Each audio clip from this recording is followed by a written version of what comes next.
Time to talk some Oklahoma City Dodgers and various events and activities coming up over at the Chickasaw Bricktown Ballpark. With the Director of Communications and Broadcasting, Alex Friedman. He's also the voice of the Dodgers. Good to see you, sir. Yes, good to see you as always. Thank you. We were mentioning that business has certainly picked up for you guys over there at the stadium and probably will stay that way for months on end. But it's a good time of year. Absolutely. Less than 1 month away from opening day, which will be April 6th at Chickasaw Bricktown Ballpark as Dodgers play the Iowa Cubs. 20th season of our ballpark at Chickasaw Bricktown Ballpark. So we're certainly very excited. Single game tickets are going to be on sale very soon.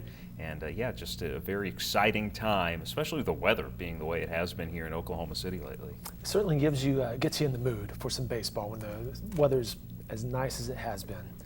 You guys, you mentioned the 20th anniversary of the Chickasaw Bricktown Ballpark. You had a kickoff ceremony a couple weeks ago over at Criterion. How was that? Oh, it was tremendous, to have the community support come out. We had about 250 people on hand.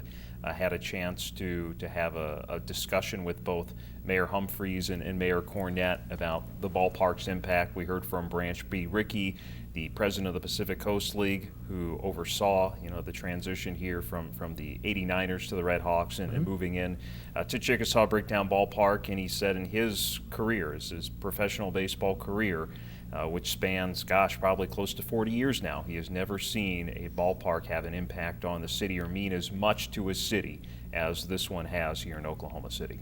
I saw that comment and I thought, oh, that's well said, and he's right. It really did change and kick off the growth in this area, putting in that ballpark, and 20 years later, it still holds up. Something that I brought up that day is one thing to build the ballpark, it's another to maintain it. And a lot of the credit goes to the city of Oklahoma City, which does own the stadium. We technically do lease it from them, but we collaborate with them on several projects to constantly update it and make sure it's still in that top tier of minor league facilities. And we're fortunate to have such a great partnership with them, whether it's through the new scoreboard that was last year, the Budweiser deck out in left field 2 years ago, the whole new renovated club area, which we're getting ready to unveil here within a couple of weeks.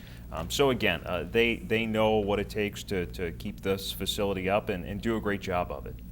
It really does look good. We were talking a couple weeks ago about the ballpark in Arlington. I remember when that started. That was Cathedral Baseball, but they're talking about a new stadium down there now, aren't they?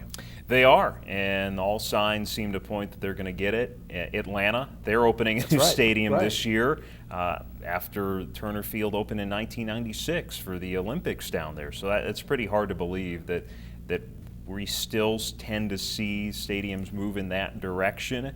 But there are plenty of others out there that, again, kind of follow the model we have here, that they built it right to begin with, and as a result, they're just able to maintain it.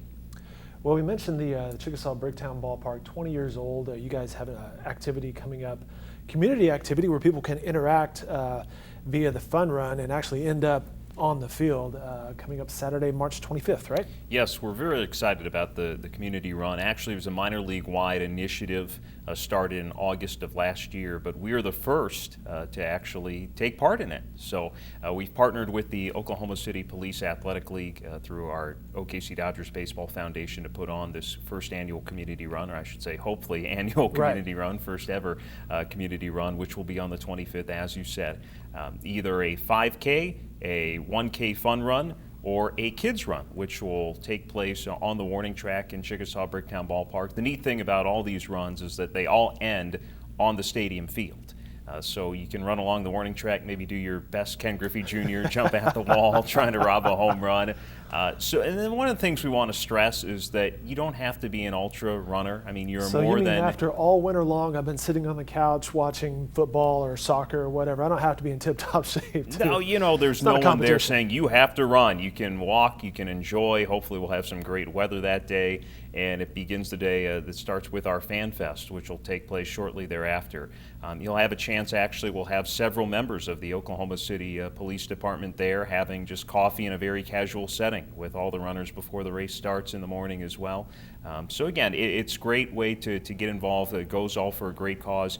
You can sign up at okcdodgers.com. The prices range from $5 to just $25 at most for the 5K. So again, we encourage you to go online and get your spot. You mentioned it goes to a good cause, and I'll give you a chance here to tee up the foundation because the money not only goes to the Police Athletic League, but it's important that it helps out the foundation as well.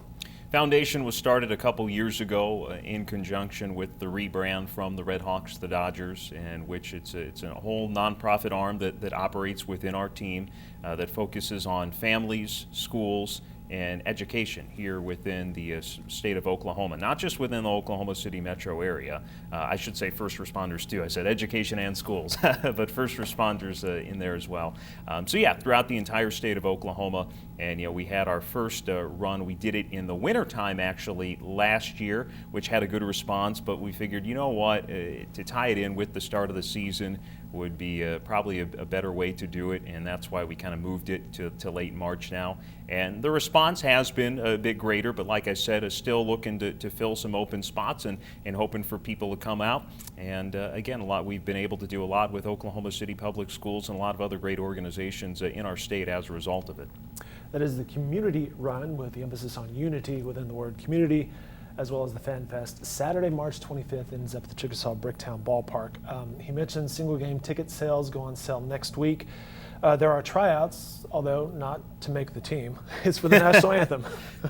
No, yeah, National Anthem Tryouts coming up on March the 18th at Penn Square Mall, and we do have all of our registration spots filled for designated times. Those always fill up very quickly, but you still will have a chance to audition on a standby basis by coming to the mall, which begins at 11 a.m., goes through 5 p.m.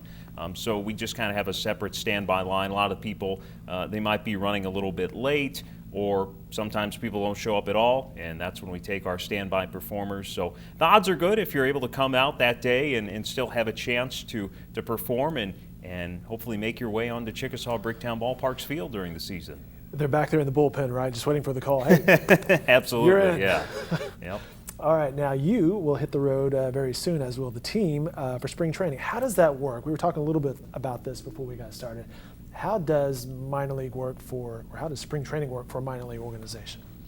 Yeah, all the players are essentially employees of the Los Angeles Dodgers. So whether they're a major league player or a minor league player, spring training is all at the same location. In the Dodgers' case, it's at Camelback Ranch in Glendale, Arizona. Beautiful. Absolutely. 15 teams train out in Arizona, all within the Phoenix area. Other 15 train down in Florida, which is a little bit more spread out. So you have what's kind of the separate major league side and the minor league side. They're all still very close together within the facility. But you have the major league clubhouse and the major league practice fields, which are very close to the main stadium where the games are played. And then if you walk back a little bit, there's a whole separate minor league clubhouse, whole separate minor league facility, whole separate minor league playing fields. And there are minor league games that go on during spring training as well that are played on those backfields. For us, being a AAA team, most of our players are in major league camp at this point.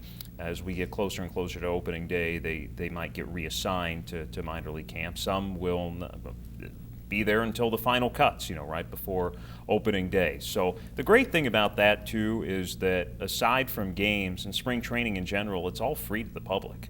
You can go and watch the players take batting practice. You can go watch those minor league games for absolutely free on the backfields as well.